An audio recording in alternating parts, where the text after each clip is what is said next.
ವಿಜ್ಞಾನ ತರಗತಿಗಳು @ VSR YouTube ಚಾನಲ್ಗೆ ಸ್ವಾಗತ. ವಿಡಿಯೋ ನೋಡೋಕ್ ಮುಂಚೆ ಚಾನಲ್ ಅನ್ನು ಲೈಕ್ ಮಾಡಿ ಮತ್ತು ಸಬ್ಸ್ಕ್ರೈಬ್ ಆಗೋದನ್ನು ಮರೆಯಬೇಡಿ. ಸಬ್ಸ್ಕ್ರೈಬ್ ಆಗಲು ಬೆಲ್ ಐಕಾನ್ ಅನ್ನು ಪ್ರೆಸ್ ಮಾಡಿ. ನಮಸ್ಕಾರ. SSLC ವಾರ್ಷಿಕ ಪರೀಕ್ಷೆಗೆ ತಯಾರಿ ಹೇಗ್ ನಡೀತಿದೆ? ಬನ್ನಿ, ಇವತ್ತು ವಿಜ್ಞಾನದ ಕೆಲವು ಇಂಪಾರ್ಟೆಂಟ್ ಮಾಡೆಲ್ ಪ್ರಶ್ನೆಗಳನ್ನ ಒಟ್ಟಿಗೆ ನೋಡೋಣ. ಬರೀ ಉತ್ತರ ತಿಳ್ಕೊಳ್ಳೋದಲ್ಲ, ಅದರ ಹಿಂದಿಲೋ ಸೈನ್ಸ್ ಏನು ಅಂತ ಸಿಂಪಲ್ ಆಗಿ ಅರ್ಥ ಮಾಡ್ಕೊಂಡ್ರೆ ರಿವಿಷನ್ ಮಾಡೋದು ತುಂಬಾನೇ ಈಸಿ ಆಗತ್ತೆ.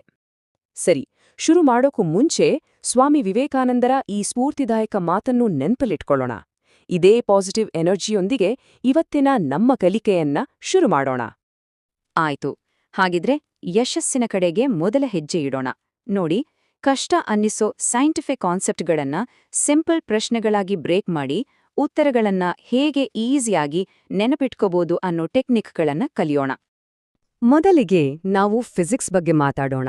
ಬೆಳಕು ಅಂದ್ರೆ ಲೈಟ್, ಇದರ ಜಗತ್ತೇ ಒಂದು ಅದ್ಭುತ ಅಲ್ವಾ? ನಾವು ಪ್ರತಿದಿನ ನೋಡೋ ಎಷ್ಟೋ ವಿಷಯಗಳ ಹಿಂದೆ ಅಡಗಿರೋ ದೊಡ್ಡ ದೊಡ್ಡ ಸೈಂಟಿಫಿಕ್ ರಹಸ್ಯಗಳನ್ನ ಈಗ ಒಂದೊಂದಾಗೆ ಬಿಡಿಸ್ತಾ ಹೋಗೋಣ. ರಾತ್ರಿ ಹೊತ್ತು ಆಕಾಶ ನೋಡಿದಾಗ ಈ ಪ್ರಶ್ನೆ ಖಂಡಿತ ಬಂದೇ ಇರುತ್ತೆ ಅಲ್ವಾ? ಸ್ಟಾರ್ಸ್ ಯಾಕೆ ಟ್ವಿಂಕಲ್ ಆಗುತ್ತೆ, ಆದ್ರೆ ಪ್ಲಾನೆಟ್ಸ್ ಯಾಕೆ ಹಾಗೆ ಕಾಣಿಸಲ್ಲ, ಸ್ಟೆಡಿಯಾಗಿರುತ್ತೆ? ಇದರ ಹಿಂದಿರೋ ಸೈನ್ಸ್ ಏನು ಅಂತ ನೋಡೋಣ ಬನ್ನಿ. ಇದಕ್ಕೆ ಕಾರಣ ಅಟ್ಮಾಸ್ಫಿಯರಿಕ್ ರೀಫ್ರಾಕ್ಷನ್ ಅಂತಾರೆ, ಅಂದ್ರೆ ವಾತಾವರಣದ ವಕ್ರೀಭವನ. ನೋಡಿ, ನಕ್ಷತ್ರಗಳು ನಮ್ಮಿಂದ ಅದೆಷ್ಟು ದೂರ ಇವೆ ಅಂದ್ರೆ ಅವು ಬರೀ ಬೆಳಕಿನ ಸಣ್ಣ ಪಾಯಿಂಟ್ಗಳ ತರ ಕಾಣಿಸುತ್ತೆ. ಆ ಬೆಳಕು ಭೂಮಿಯ ಅಟ್ಮಾಸ್ಫಿಯರ್ನ ಬೇರೆ ಬೇರೆ ಲೇಯರ್ಗಳ ಮೂಲಕ ಪಾಸ್ ಆಗಿ ಬರುವಾಗ ಅಲ್ಲಿರೋ ಗಾಳಿಯ ಚಲನೆಯಿಂದಾಗಿ ಅದು ಪದೇ ಪದೇ ಬೆಂಡ್ ಆಗುತ್ತೆ, ಅಂದ್ರೆ ಬಾಗುತ್ತೆ. ಸೊ ನಮ್ಮ ಕಣ್ಣಿಗೆ ಆ ಬೆಳಕು ಸ್ಟ್ರೇಟ್ ಆಗಿ ಬರೋ ಬದಲು ಅದು ಶೇಕ್ ಆದ ಹಾಗೆ ಬರುತ್ತೆ. ಅದಕ್ಕೆ ನಕ್ಷತ್ರಗಳು ಮಿನುಗ್ದಾಗೆ ಕಾಣೋದು. ಸರಿ, ಬೆಳಕಿನ ಬಗ್ಗೆನೇ ಇನ್ನೊಂದು ಇಂಟ್ರೆಸ್ಟಿಂಗ್ ವಿಷಯ ನೋಡೋಣ. ಈ ಸಲ ಮಿರರ್ಸ್ ಬಗ್ಗೆ. ಇಲ್ ನೋಡಿ, ಇದೊಂದು ಕಾನ್ಕೇವ್ ಮಿರರ್, ಅಂದ್ರೆ ನಿಮ್ನ ದರ್ಪಣ.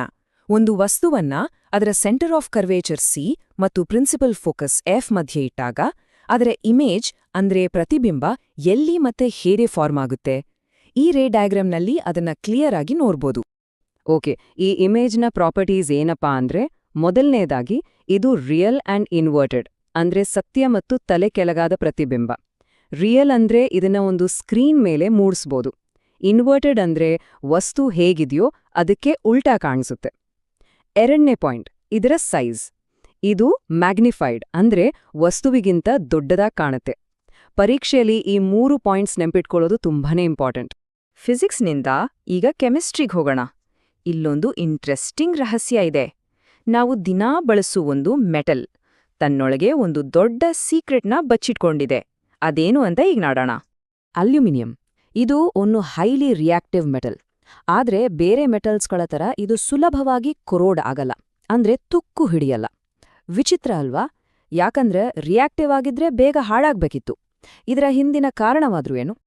ಇದರ ಸೀಕ್ರೆಟ್ ಇರೋದು ಅದರ ಪ್ರೊಟೆಕ್ಟಿವ್ ಲೇಯರ್ನಲ್ಲಿ.